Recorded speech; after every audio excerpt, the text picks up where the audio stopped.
Ester pasal 1 ayat 1-22. Ratu Wasti dibuang. Pada zaman Ahasiweros, dialah Ahasiweros yang merajai 127 daerah mulai dari India sampai ke Ethiopia. Pada zaman itu ketika Raja Ahasiweros bersemayam di atas tahta kerajaannya di dalam benteng Susan, pada tahun yang ketiga dalam pemerintahannya, diadakanlah oleh Baginda perjamuan bagi semua pembesar dan pegawainya, tentara Persia dan Media, kaum bangsawan dan pembesar daerah hadir di hadapan Baginda. Di samping itu Baginda memamerkan kekayaan kemuliaan kerajaannya dan keindahan kebesarannya yang bersemarak, berhari-hari lamanya sampai 180 hari. Setelah genap hari-hari itu, maka raja mengadakan perjamuan lagi 7 hari lamanya bagi seluruh rakyatnya yang terdapat di dalam benteng Susan, daripada orang besar sampai kepada orang kecil, bertempat di pelataran yang ada di taman istana kerajaan. Di situ tirai-mirai daripada kain lenan, mori halus dan kain ungu tua yang terikat dengan tali lenan halus dan ungu muda bergantung pada tombol-tombol perak di tiang-tiang marmar putih. Sedang katil emas dan perak ditempatkan di atas lantai pualam, marmar putih, gewang dan pelinggam. Minuman dihidangkan dalam piala emas yang beraneka warna, dan anggurnya ialah anggur minuman raja yang berlimpah-limpah, sebagaimana layak bagi raja. Adapun aturan minum ialah tiada dengan paksa, karena beginilah diisyaratkan raja kepada semua bentara dalam, supaya mereka berbuat menurut keinginan tiap-tiap orang. Juga Wasti, sang ratu, mengadakan perjamuan bagi semua perempuan di dalam istana Raja Ahasiweros.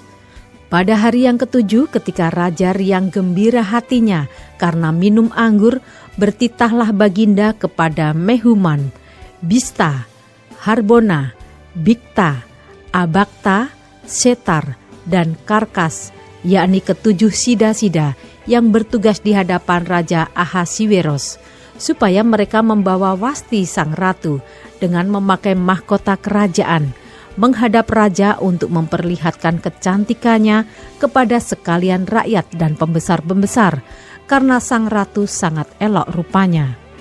Tetapi Ratu Wasti menolak untuk menghadap menurut titah raja yang disampaikan oleh sida-sida itu, sehingga sangat geramlah raja dan berapi-apilah murkanya.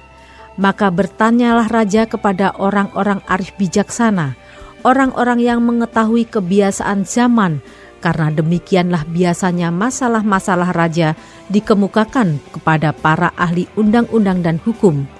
Adapun yang terdekat kepada Baginda ialah Karsena, Setar, Atmata, Tarsis, Meres, Mersena, dan Memukan, ketujuh pembesar Persia dan Media yang boleh memandang wajah raja dan yang mempunyai kedudukan yang tinggi di dalam kerajaan.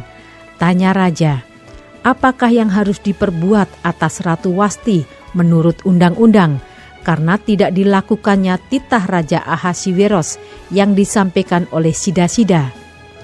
Maka sembah Memukan di hadapan raja dan para pembesar itu, Wasti sang ratu bukan bersalah kepada raja saja, melainkan juga kepada semua pembesar dan segala bangsa yang di dalam segala daerah Raja Ahasiweros. Karena kelakuan sang ratu itu akan merata kepada semua perempuan, sehingga mereka tidak menghiraukan suaminya.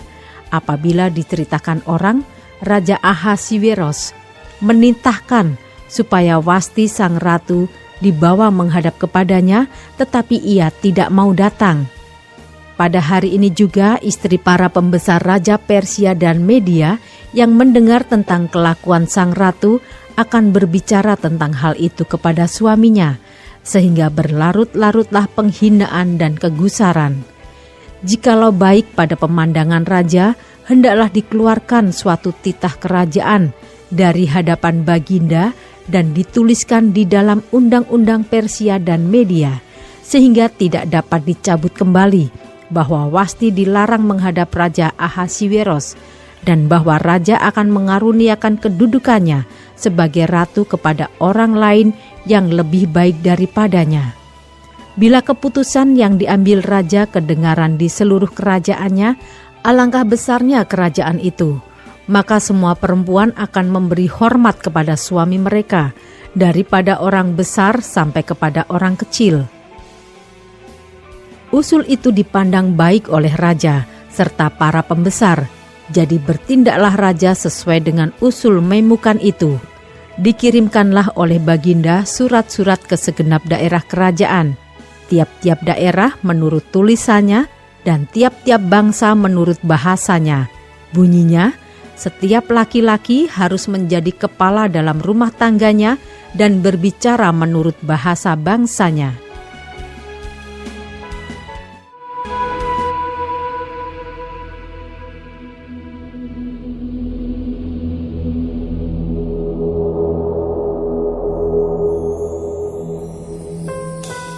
Ester pasal 2 ayat 1-18. Ester diangkat menjadi ratu. Sesudah peristiwa-peristiwa ini, setelah kepanasan murka Raja Ahasiweros surut, terkenanglah Baginda kepada Wasti dan yang dilakukannya dan kepada apa yang diputuskan atasnya. Maka sembah para biduanda raja yang bertugas pada Baginda. Hendaklah orang mencari bagi raja gadis-gadis, yaitu anak-anak dara yang elok rupanya. Hendaklah raja menempatkan kuasa-kuasa di segenap daerah kerajaannya, supaya mereka mengumpulkan semua gadis, anak-anak dara yang elok rupanya, di dalam benteng Susan, di balai perempuan, di bawah pengawasan Hegai.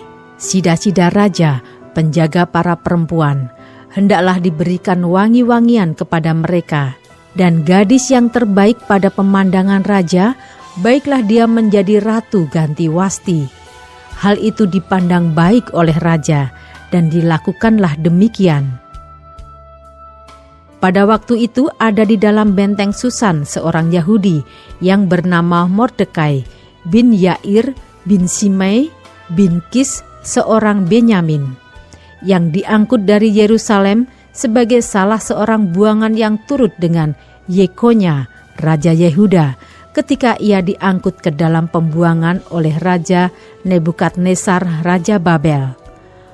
Mordekai itu pengasuh Hadasa, yakni Ester, anak saudara ayahnya, sebab anak itu tidak beribu bapa lagi. Gadis itu elok perawakannya dan cantik parasnya. Ketika ibu bapanya mati, ia diangkat sebagai anak oleh Mordekai. Setelah titah dan undang-undang raja tersiar dan banyak gadis dikumpulkan di dalam benteng Susan di bawah pengawasan Hegai, maka Ester pun dibawa masuk ke dalam istana raja di bawah pengawasan Hegai, penjaga para perempuan. Maka gadis itu sangat baik pada pemandangannya dan menimbulkan kasih sayangnya, sehingga Hegai segera memberikan wangi-wangian dan pelabur kepadanya, dan juga 7 orang dayang-dayang yang terpilih dari isi istana raja. Kemudian memindahkan dia dengan dayang-dayangnya ke bagian yang terbaik di dalam balai perempuan. Ester tidak memberitahukan kebangsaan dan asal-usulnya karena dilarang oleh Mordekai. Tiap-tiap hari berjalan-jalanlah Mordekai di depan pelataran balai perempuan itu untuk mengetahui bagaimana keadaan Ester dan apa yang akan berlaku atasnya. Tiap-tiap kali seorang gadis mendapat giliran untuk masuk menghadap Raja Ahasiweros, dan sebelumnya ia dirawat menurut peraturan bagi para perempuan selama 12 bulan, sebab seluruh waktu itu digunakan untuk pemakaian wangi-wangian, 6 bulan untuk memakai minyak mur, dan 6 bulan lagi untuk memakai minyak kasai, serta lain-lain wangi-wangian perempuan. Lalu gadis itu masuk menghadap raja, dan segala apa yang dimintanya harus diberikan kepadanya untuk dibawa masuk dari balai perempuan ke dalam istana raja. Pada waktu petang ia masuk, dan pada waktu pagi ia kembali. Tetapi sekali ini ke dalam balai perempuan yang kedua, di bawah pengawasan Saasgas, sida-sida raja, penjaga para gundik. Ia tidak diperkenankan masuk lagi menghadap raja, kecuali jikalau raja berkenan kepadanya dan ia dipanggil dengan disebutkan namanya. Ketika Ester, anak Abihail, yakni saudara ayah Mordekai yang mengangkat Ester sebagai anak, mendapat giliran untuk masuk menghadap raja, maka ia tidak menghendaki sesuatu apapun selain daripada yang dianjurkan oleh Hegai, sida-sida raja, penjaga para perempuan. Maka Ester dapat menimbulkan kasih sayang pada semua orang yang melihat dia. Demikianlah Ester dibawa masuk menghadap Raja Ahasiweros ke dalam istananya pada bulan yang ke-10, yakni bulan Tebet, pada tahun yang ke-7 dalam pemerintahan Baginda. Maka Ester dikasihi oleh Baginda lebih daripada semua perempuan lain, dan ia beroleh sayang dan kasih Baginda lebih daripada semua anak dara lain, sehingga Baginda mengenakan mahkota kerajaan ke atas kepalanya dan mengangkat dia menjadi Ratu Gantiwasti. Kemudian diadakanlah oleh Baginda suatu perjamuan bagi semua pembesar dan pegawainya, yakni perjamuan karena Ester. Dan Baginda menitahkan kebebasan pajak bagi daerah-daerah serta mengaruniakan anugerah sebagaimana layak bagi raja.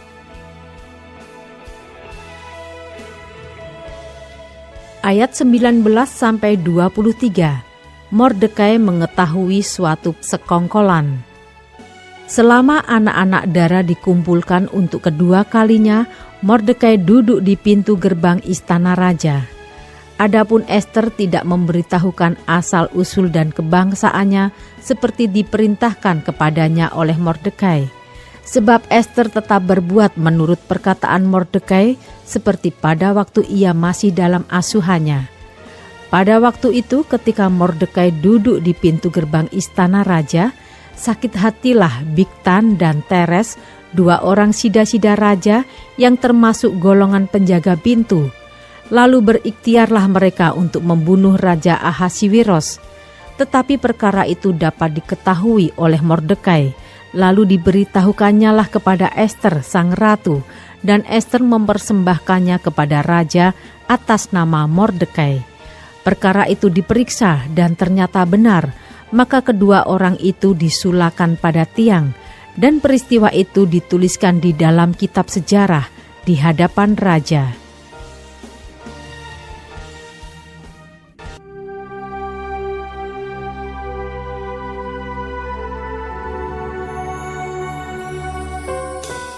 Ester pasal 3, ayat 1-15, muslihat Haman untuk memunahkan orang Yahudi. Sesudah peristiwa-peristiwa ini, maka Haman bin Hamedata orang Agag dikaruniailah kebesaran oleh Raja Ahasiweros, dan pangkatnya dinaikkan serta kedudukannya ditetapkan di atas semua pembesar yang ada di hadapan Baginda.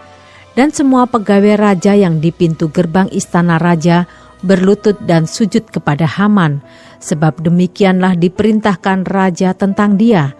Tetapi Mordekai tidak berlutut dan tidak sujud. Maka para pegawai raja yang di pintu gerbang istana raja berkata kepada Mordekai, "Mengapa engkau melanggar perintah raja?" Setelah mereka menegur dia berhari-hari dengan tidak didengarkannya juga, maka hal itu diberitahukan merekalah kepada Haman untuk melihat apakah sikap Mordekai itu dapat tetap, sebab ia telah menceritakan kepada mereka bahwa ia orang Yahudi. Ketika Haman melihat bahwa Mordekai tidak berlutut dan sujud kepadanya, maka sangat panaslah hati Haman. Tetapi ia menganggap dirinya terlalu hina untuk membunuh hanya Mordekai saja, karena orang telah memberitahukan kepadanya kebangsaan Mordekai itu. Jadi Haman mencari ikhtiar memunahkan semua orang Yahudi, yakni bangsa Mordekai itu, di seluruh kerajaan Ahasiweros.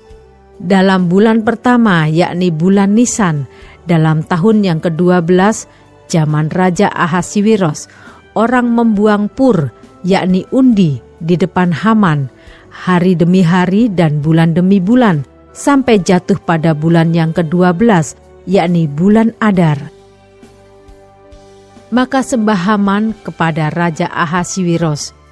Ada satu bangsa yang hidup tercerai-berai dan terasing di antara bangsa-bangsa di dalam seluruh daerah kerajaan tuanku, dan hukum mereka berlainan dengan hukum segala bangsa, dan hukum raja tidak dilakukan mereka, sehingga tidak patut bagi raja membiarkan mereka leluasa.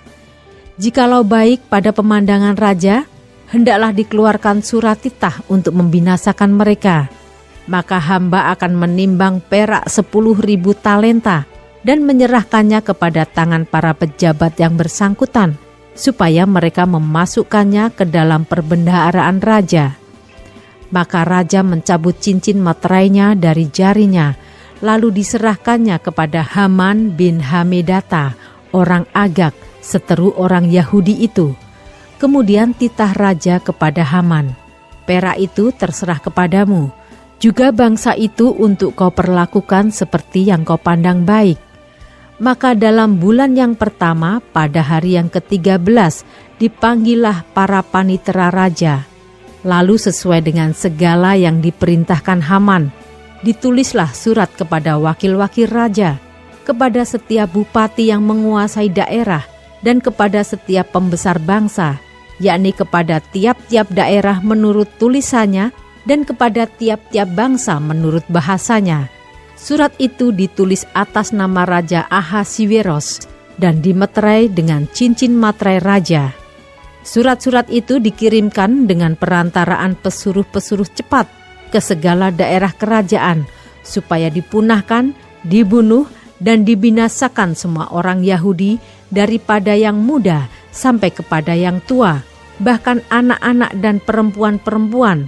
Pada satu hari juga, pada tanggal 13 bulan yang ke-12, yakni bulan Adar, dan supaya dirampas harta milik mereka. Salinan surat itu harus diundangkan di dalam tiap-tiap daerah, lalu diumumkan kepada segala bangsa, supaya mereka bersiap-siap untuk hari itu. Maka dengan tergesa-gesa, berangkatlah pesuruh-pesuruh cepat itu atas titah raja, dan undang-undang itu dikeluarkan di dalam benteng Susan. Sementara itu, raja serta Haman duduk minum-minum, tetapi kota Susan menjadi gempar.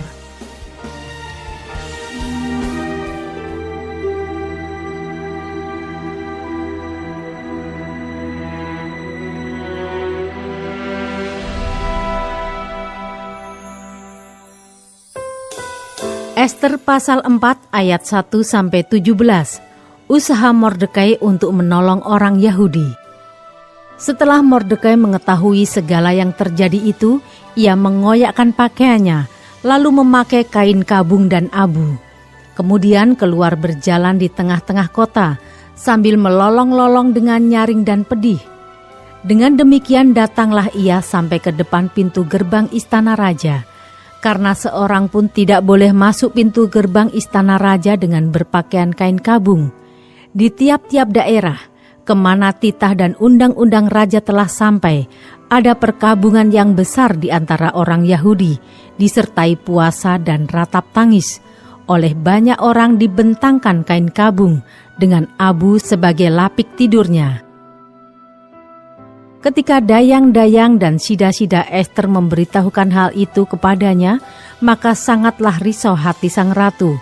Lalu dikirimkannyalah pakaian, supaya dipakaikan kepada Mordekai dan supaya ditanggalkan kain kabungnya daripadanya, tetapi tidak diterimanya. Maka Ester memanggil Hatah, salah seorang sida-sida raja yang ditetapkan baginda melayani dia, lalu memberi perintah kepadanya menanyakan Mordekai untuk mengetahui apa artinya dan apa sebabnya hal itu. Lalu keluarlah Hatah mendapatkan Mordekai di lapangan kota yang di depan pintu gerbang istana raja. Dan Mordekai menceritakan kepadanya segala yang dialaminya, serta berapa banyaknya perak yang dijanjikan oleh Haman akan ditimbang untuk perbendaharaan raja sebagai harga pembinasaan orang Yahudi. Juga salinan surat undang-undang yang dikeluarkan di Susan untuk memunahkan mereka itu diserahkannya kepada Hatach, supaya diperlihatkan dan diberitahukan kepada Ester. Lagi pula Hatach disuruh menyampaikan pesan kepada Ester, supaya pergi menghadap raja untuk memohon karunia-Nya dan untuk membela bangsanya di hadapan Baginda.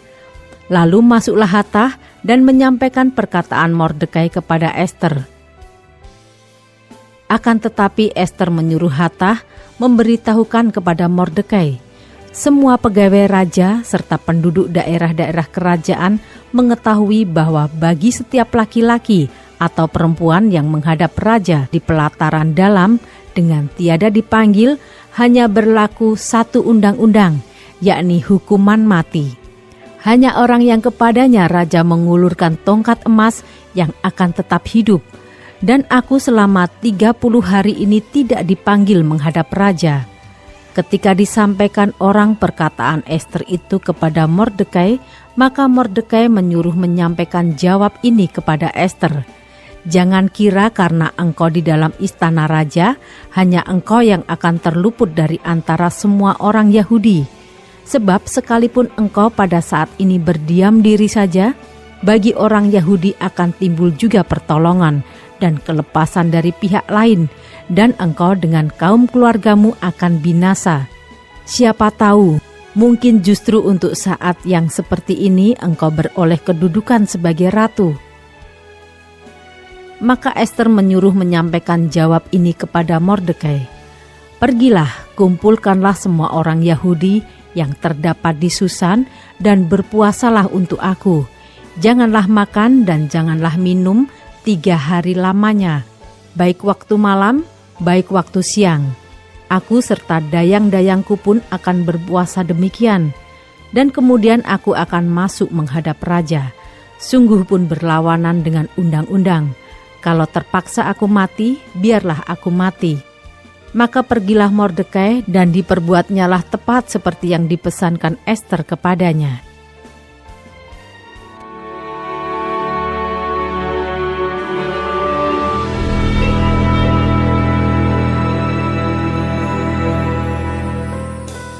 Ester pasal 5 ayat 1-8. Ester menghadap raja. Pada hari yang ketiga, Ester mengenakan pakaian ratu. Lalu berdirilah ia di pelataran dalam istana raja, tepat di depan istana raja. Raja bersemayam di atas tahta kerajaan di dalam istana, berhadapan dengan pintu istana itu. Ketika raja melihat Ester sang ratu berdiri di pelataran, berkenanlah raja kepadanya, sehingga raja mengulurkan tongkat emas yang di tangannya ke arah Ester. Lalu mendekatlah Ester dan menyentuh ujung tongkat itu. Tanya raja kepadanya, "Apa maksudmu, hai Ratu Ester, dan apa keinginanmu? Sampai setengah kerajaan sekalipun akan diberikan kepadamu." Jawab Ester, "Jikalau baik pada pemandangan raja, datanglah kiranya raja dengan Haman pada hari ini ke perjamuan yang diadakan oleh hamba bagi raja." Maka titah raja, "Suruhlah Haman datang dengan segera supaya kami memenuhi permintaan Ester." Lalu raja datang dengan Haman ke perjamuan yang diadakan oleh Ester. Sementara minum anggur, bertanyalah raja kepada Ester, "Apakah permintaanmu? Niscaya akan dikabulkan. Dan apakah keinginanmu? Sampai setengah kerajaan sekalipun akan dipenuhi." Maka jawab Ester, "Permintaan dan keinginan hamba ialah, jikalau hamba mendapat kasih raja, dan jikalau baik pada pemandangan raja, mengabulkan permintaan serta memenuhi keinginan hamba, datang pulalah kiranya raja dengan Haman ke perjamuan yang akan hamba adakan bagi raja dan Haman. Maka besok akan hamba lakukan yang dikehendaki raja."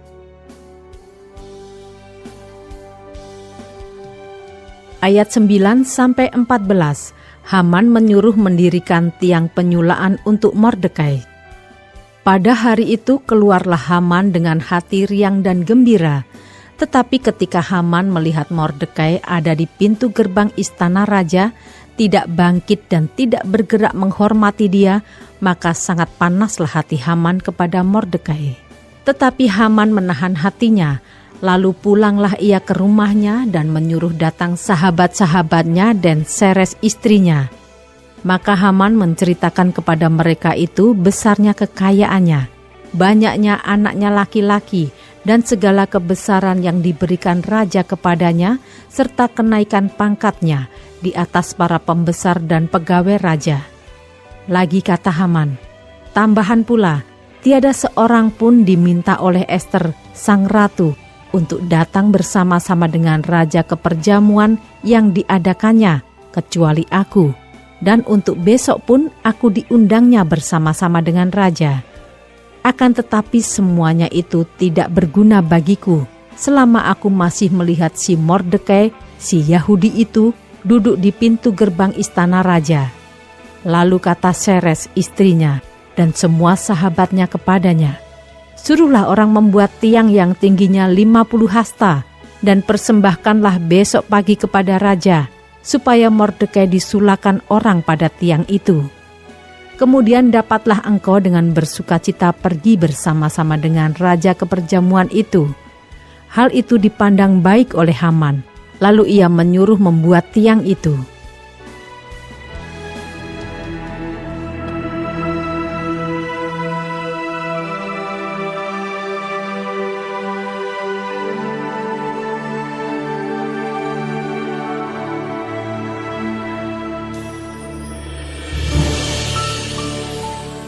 Ester pasal 6 ayat 1-14, Mordekai dihormati. Pada malam itu juga raja tidak dapat tidur, maka bertitahlah Baginda membawa kitab pencatatan sejarah, lalu dibacakan di hadapan raja. Dan di situ didapati suatu catatan tentang Mordekai, yang pernah memberitahukan bahwa Bigtan dan Teres, 2 orang sida-sida raja yang termasuk golongan penjaga pintu, telah berikhtiar membunuh Raja Ahasiweros. Maka bertanyalah raja, kehormatan dan kebesaran apakah yang dianugerahkan kepada Mordekai oleh sebab perkara itu? Jawab para biduanda raja yang bertugas pada Baginda, kepadanya tidak dianugerahkan suatu apapun. Maka bertanyalah raja, siapakah itu yang ada di pelataran? Pada waktu itu Haman baru datang di pelataran luar istana raja untuk memberitahukan kepada Baginda bahwa ia hendak menyulakan Mordekai pada tiang yang sudah didirikannya untuk dia.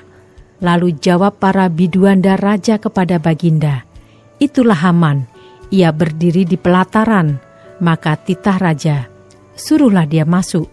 Setelah Haman masuk, bertanyalah raja kepadanya, apakah yang harus dilakukan kepada orang yang raja berkenan menghormatinya? Kata Haman dalam hatinya, kepada siapa lagi raja berkenan menganugerahkan kehormatan lebih dari kepadaku?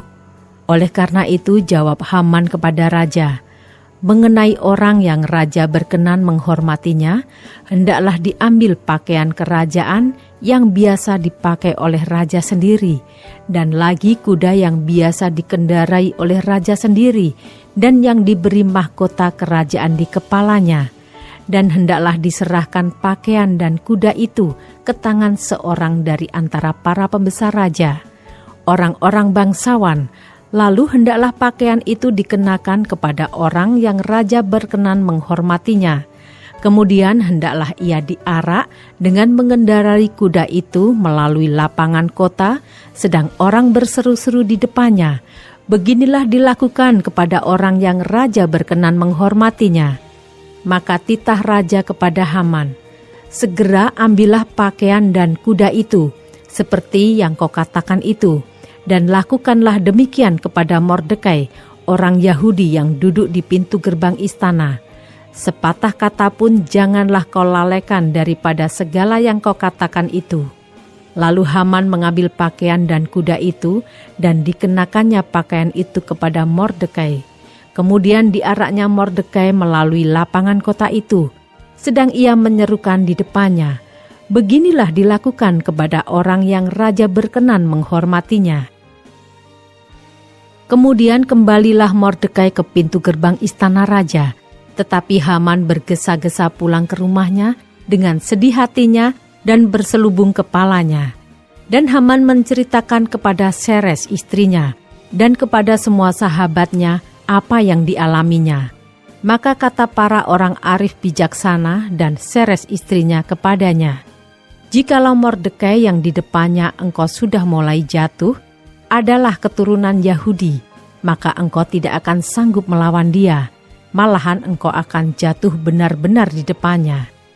Selagi mereka itu bercakap-cakap dengan dia, datanglah sida-sida raja, lalu mengantarkan Haman dengan segera ke perjamuan yang diadakan oleh Ester.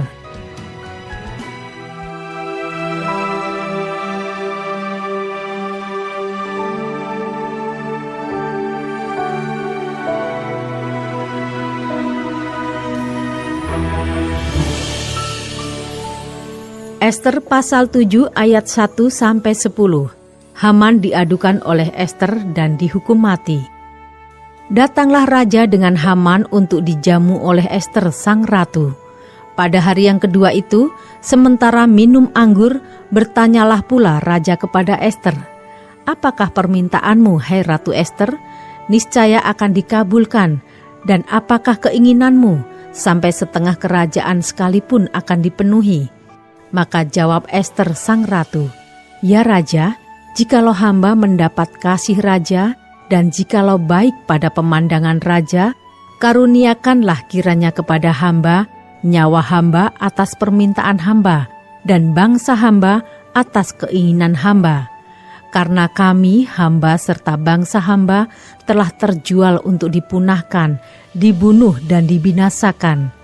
Jikalau seandainya kami hanya dijual sebagai budak laki-laki dan perempuan, niscaya hamba akan berdiam diri, tetapi malapetaka ini tiada taranya di antara bencana yang menimpa raja."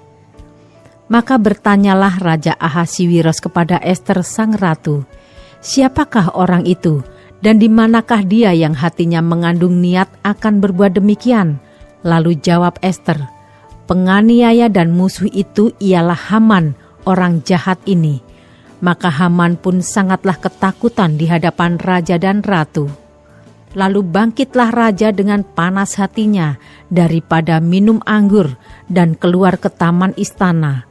Akan tetapi Haman masih tinggal untuk memohon nyawanya kepada Ester, sang ratu, karena ia melihat bahwa telah putus niat raja untuk mendatangkan celaka kepadanya.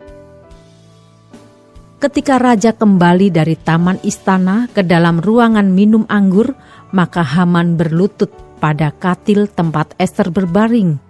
Maka titah raja, "Masih jugakah ia hendak menggagahi sang ratu di dalam istanaku sendiri?"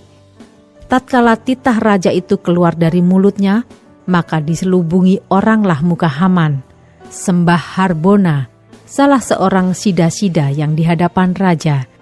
Lagi pula tiang yang dibuat Haman untuk Mordekai, orang yang menyelamatkan raja dengan pemberitahuannya itu, telah berdiri di dekat rumah Haman, 50 hasta tingginya. Lalu titah raja, "Sulakan dia pada tiang itu."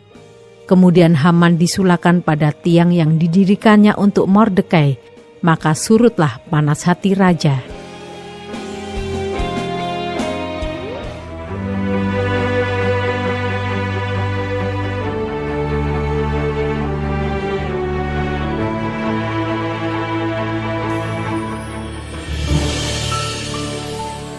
Ester pasal 8 ayat 1-17. Perintah raja yang menguntungkan orang Yahudi.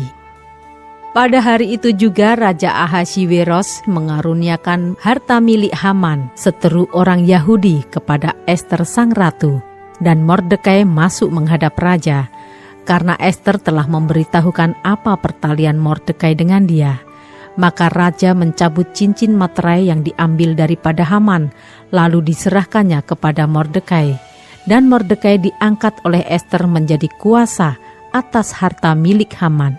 Kemudian Ester berkata lagi kepada raja sambil sujud pada kakinya dan menangis memohon karunia-Nya, supaya dibatalkannya maksud jahat Haman, orang Agag itu, serta rancangan yang sudah dibuatnya terhadap orang Yahudi. Maka raja mengulurkan tongkat emas kepada Ester, lalu bangkitlah Ester dan berdiri di hadapan raja serta sembahnya. Jikalau baik pada pemandangan raja, dan jikalau hamba mendapat kasih raja, dan hal ini kiranya dipandang benar oleh raja, dan raja berkenan kepada hamba, maka hendaklah dikeluarkan surat titah untuk menarik kembali surat-surat yang berisi rancangan Haman bin Hamedata, orang Agag itu, yang ditulisnya untuk membinasakan orang Yahudi di dalam semua daerah kerajaan. Karena bagaimana hamba dapat melihat malapetaka yang menimpa bangsa hamba, dan bagaimana hamba dapat melihat kebinasaan sanak saudara hamba. Maka jawab Raja Ahasiweros kepada Ester sang ratu, serta kepada Mordekai orang Yahudi itu, harta milik Haman telah kukaruniakan kepada Ester, dan Haman sendiri telah disurahkan pada tiang karena ia sudah mengacungkan tangannya kepada orang Yahudi. Tuliskanlah atas nama raja apa yang kamu pandang baik tentang orang Yahudi, dan meteraikanlah surat itu dengan cincin meterai raja. Karena surat yang dituliskan atas nama raja dan dimeteraikan dengan cincin meterai raja tidak dapat ditarik kembali. Pada waktu itu juga dipanggillah para panitera raja dalam bulan yang ketiga, yakni bulan Siwan, pada tanggal 23. Dan sesuai dengan segala yang diperintahkan Mordekai, ditulislah surat kepada orang Yahudi dan kepada para wakil pemerintah, para bupati, dan para pembesar daerah dari India sampai ke Ethiopia, 127 daerah, kepada tiap-tiap daerah menurut tulisannya dan kepada tiap-tiap bangsa menurut bahasanya, dan juga kepada orang Yahudi menurut tulisan dan bahasanya.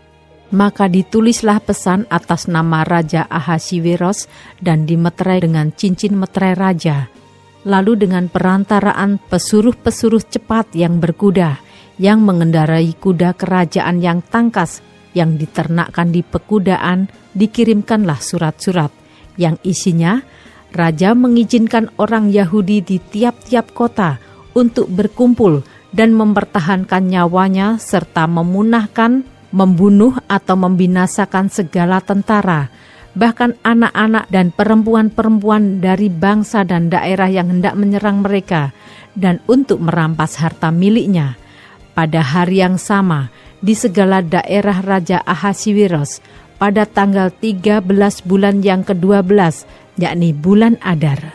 Salinan pesan tertulis itu harus diundangkan di tiap-tiap daerah, lalu diumumkan kepada segala bangsa, dan orang Yahudi harus bersiap-siap untuk hari itu akan melakukan pembalasan kepada musuhnya. Maka dengan terburu-buru dan tergesa-gesa, berangkatlah pesuruh-pesuruh cepat yang mengendarai kuda kerajaan yang tangkas itu atas titah raja, dan undang-undang itu dikeluarkan di dalam benteng Susan. Dan Mordekai keluar dari hadapan raja dengan memakai pakaian kerajaan daripada kain ungu tua dan kain lenan, dengan memakai tajuk emas yang mengagumkan, serta jubah daripada kain lenan halus dan kain ungu muda.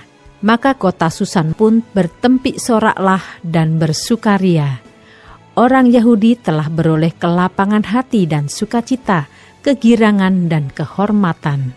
Demikian juga di tiap-tiap daerah dan di tiap-tiap kota, di tempat manapun titah dan undang-undang raja telah sampai, ada sukacita dan kegirangan di antara orang Yahudi, dan perjamuan serta hari gembira, dan lagi banyak dari antara rakyat negeri itu masuk Yahudi, karena mereka ditimpa ketakutan kepada orang Yahudi.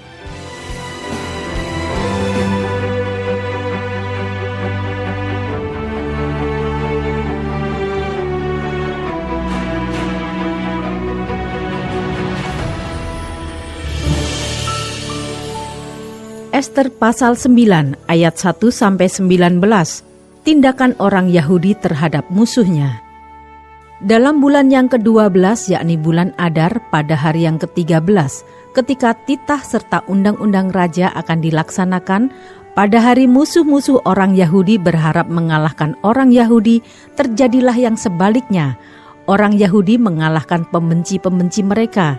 Maka berkumpullah orang Yahudi di dalam kota-kotanya di seluruh daerah Raja Ahasiweros untuk membunuh orang-orang yang berikhtiar mencelakakan mereka. Dan tiada seorang pun tahan menghadapi mereka, karena ketakutan kepada orang Yahudi telah menimpa segala bangsa itu. Dan semua pembesar daerah dan wakil pemerintahan dan bupati serta pejabat kerajaan menyokong orang Yahudi, karena ketakutan kepada Mordekai telah menimpa mereka. Sebab Mordekai besar kekuasaannya di dalam istana raja, dan tersiarlah berita tentang dia ke segenap daerah. Karena Mordekai itu bertambah-tambah besar kekuasaannya. Maka orang Yahudi mengalahkan semua musuhnya. Mereka memukulnya dengan pedang, membunuh dan membinasakannya. Mereka berbuat sekehendak hatinya terhadap pembenci-pembenci mereka. Di dalam benteng Susan saja orang Yahudi membunuh dan membinasakan 500 orang. Juga Parsandata, Dalfon, Aspata, Porata, Adalia, Aridata, Parmasta, Arisai, Aridai, dan Waisata. Ke-10 anak laki-laki Haman bin Hamedata, seteru orang Yahudi, dibunuh oleh mereka. Tetapi kepada barang rampasan tidaklah mereka mengulurkan tangan. Pada hari itu juga jumlah orang-orang yang terbunuh di dalam benteng Susan disampaikan ke hadapan raja. Lalu titah raja kepada Ester sang ratu. Di dalam benteng Susan saja orang Yahudi telah membunuh dan membinasakan 500 orang beserta ke-10 anak Haman. Di daerah-daerah kerajaan yang lain entahlah apa yang diperbuat mereka. Dan apakah permintaanmu sekarang? Niscaya akan dikabulkan. Dan apakah keinginanmu lagi? Niscaya dipenuhi. Lalu jawab Ester, jikalau baik pada pemandangan raja, diizinkanlah kiranya kepada orang Yahudi yang di Susan untuk berbuat besok pun sesuai dengan undang-undang untuk hari ini. Dan ke-10 anak Haman itu hendaklah disulakan pada tiang. Raja pun menitahkan berbuat demikian. Maka undang-undang itu dikeluarkan di Susan dan ke-10 anak Haman disulakan orang. Jadi berkumpullah orang Yahudi yang di Susan pada hari yang ke-14 bulan Adar juga, dan dibunuhnyalah di Susan 300 orang, tetapi kepada barang rampasan tidaklah mereka mengulurkan tangan. Orang Yahudi yang lain yang ada di dalam daerah kerajaan berkumpul dan mempertahankan nyawanya, serta mendapat keamanan terhadap musuhnya.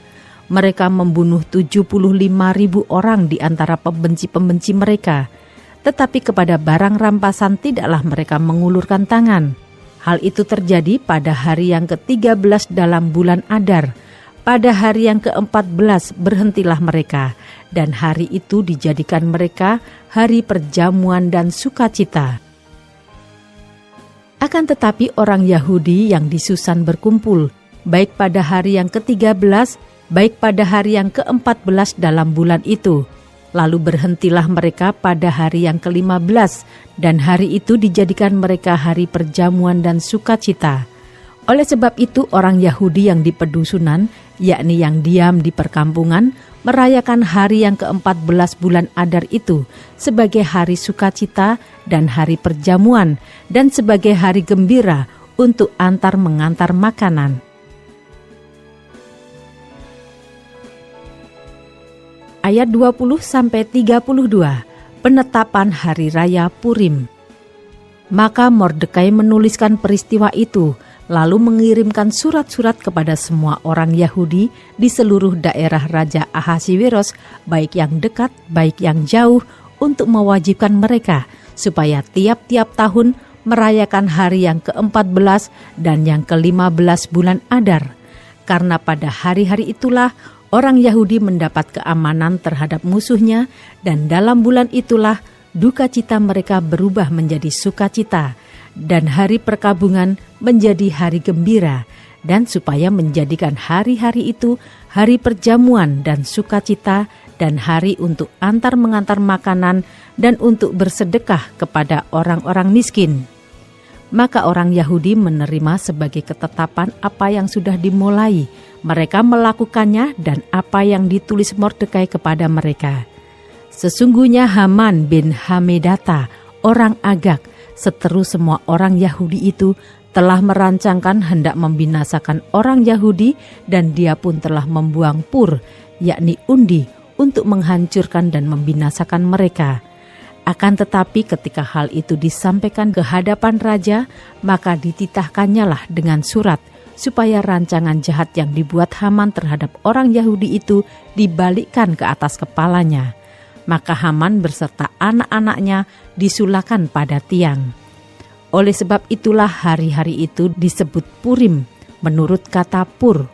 Oleh sebab itu jugalah, yakni karena seluruh isi surat itu, dan karena apa yang dilihat mereka mengenai hal itu, dan apa yang dialami mereka, orang Yahudi menerima sebagai kewajiban dan sebagai ketetapan bagi dirinya sendiri dan keturunannya, dan bagi sekalian orang yang akan bergabung dengan mereka, bahwa mereka tidak akan melampaui merayakan kedua hari itu tiap-tiap tahun, menurut yang dituliskan tentang itu dan pada waktu yang ditentukan.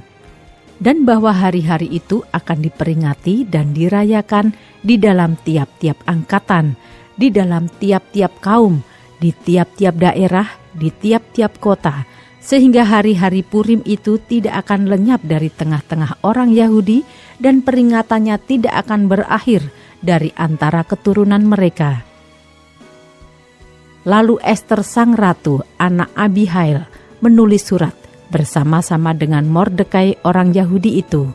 Surat yang kedua tentang hari raya Purim ini dituliskannya dengan segala ketegasan untuk menguatkannya. Lalu dikirimkanlah surat-surat kepada semua orang Yahudi di dalam ke-127 daerah kerajaan Ahasiweros dengan kata-kata salam dan setia, supaya hari-hari Purim itu dirayakan pada waktu yang ditentukan, seperti yang diwajibkan kepada mereka oleh Mordekai orang Yahudi itu, dan oleh Ester sang ratu, dan seperti yang diwajibkan mereka kepada dirinya sendiri, serta keturunan mereka, mengenai hal berpuasa dan meratap-ratap. Demikianlah perintah Ester menetapkan perihal Purim itu, kemudian dituliskan di dalam kitab.